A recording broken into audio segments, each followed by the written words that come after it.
I'm a little picky when I put my sausage. I got some of that beautiful New York sausage left.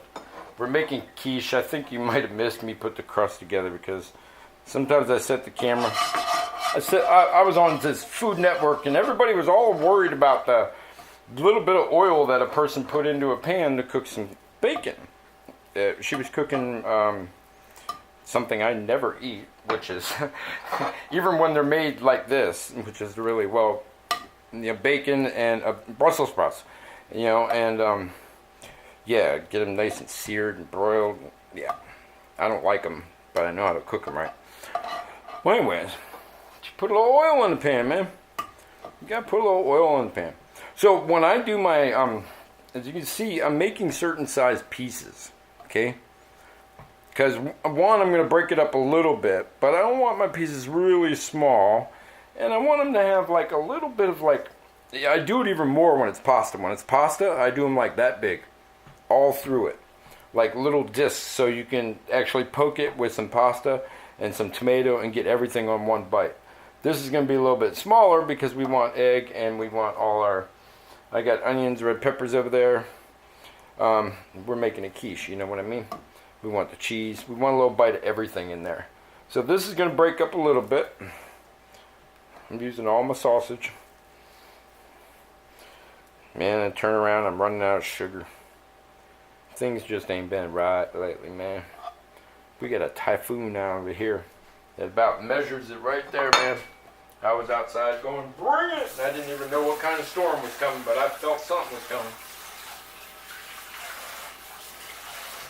Something else, I'm telling you. I could have turned the pan on while I was doing all that yapping. I'm going to turn it on right now.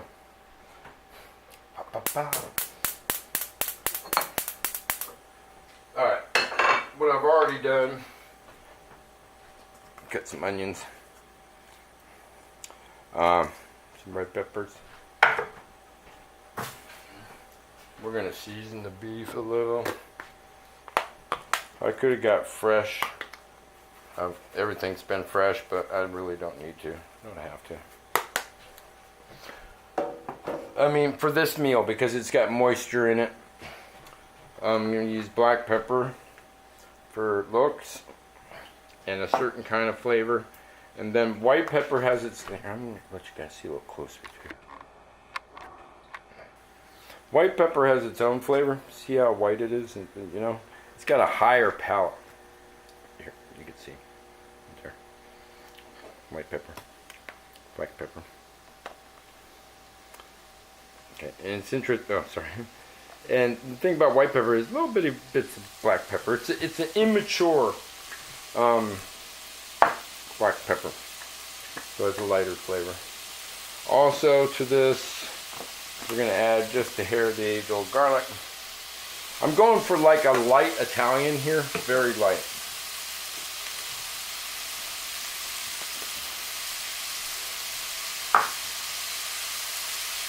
Pick up the wrong bottle.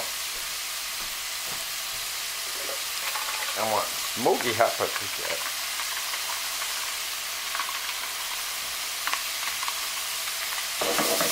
Yes, you need a little bit of oil to get that going. Then once that flips, I put that in. Now we can do our filling's simple, you know. Eggs, everything.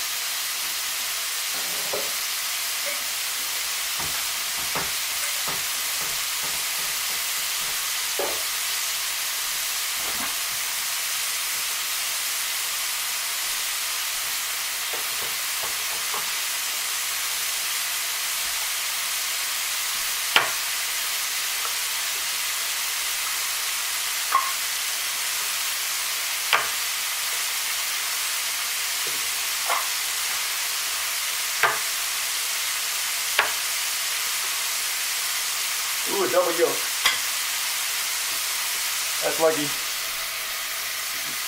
See it? Double yolk in a large egg.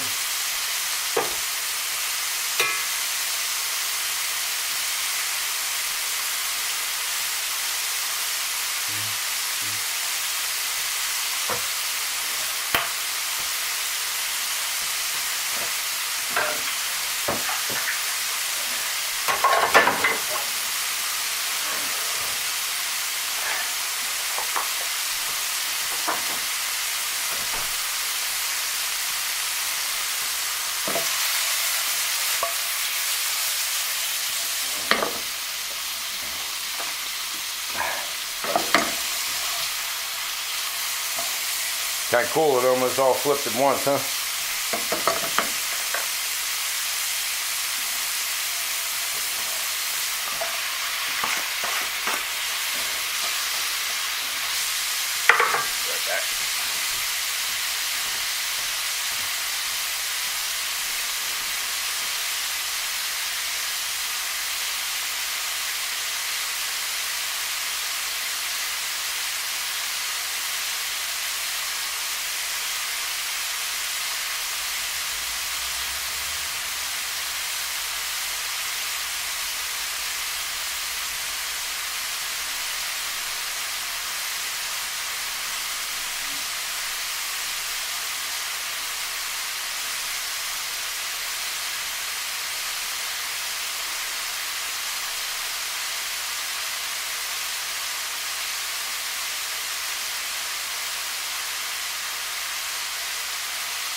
A little bit more basil,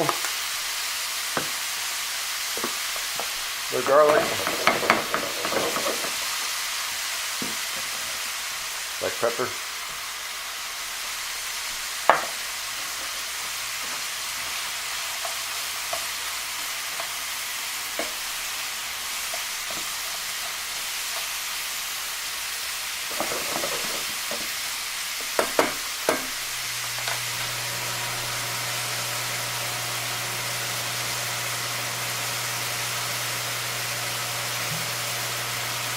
There's the secret to quiche right there. White wine. That or lemon juice, some form of acid. I'm going to put a little bit directly in the mix too. So we're just going to let that simmer until all sec, which means that it's going to dry up mostly.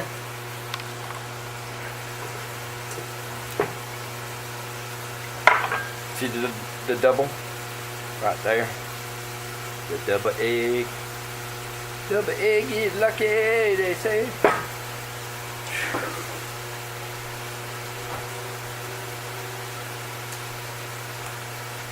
And I like it creamy, so I'm using heavy cream. Yes, I am. And I don't have milk in my house, so here's some half an hour.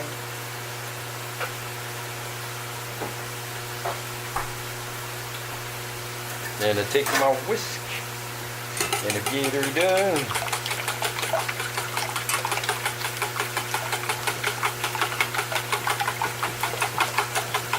Man, those are some healthy chickens. Look at that color of that, man. When you got deep, yolky, richness colors, the B vitamins, man. That's, you know, yeah, man. I see a lot of people are raising their own chickens, man. It's so smart. Raise your own food, man. Make it with care and love. Good food, good dirt, good food, good feed, good animals, good humans. Pretty easy to put it together, man. Food is a simple design. People keep trying to make it more complex than it needs to be. And it's as simple as that. If you have good dirt and you feed your dirt well, and then you have healthy plants. I'm not talking about just, oh, I'm having problems with this bug or that, this, or I'm not getting that many fruit. I'm talking about you feed your plant well. You make your plant healthy outside. Healthy. So it gives you so many tomatoes that they just don't stop. So many squash that I'm up to 40 spaghetti squash, over 150, 200 flowers off of one thing. I just let most of the flowers just go. I've used like 30 or 40 of them. Really, off of just one, all right? And then I take that high quality food and I feed it to myself. Man, that means I don't have to go eat 5 of these store-bought. That's a lot to eat. This is a big squash, okay? 5 of these store-bought, okay, or 3 of them. Actually, they're pretty good in the store. But this tomato, compared to a store-bought tomato, you'd have to eat 3 store-bought tomatoes to get the same quality as this tomato. So that means either we massively consume too much, or we make our food higher quality so we can be higher quality humans. It's pretty simple, man. I gotta let that cool a second.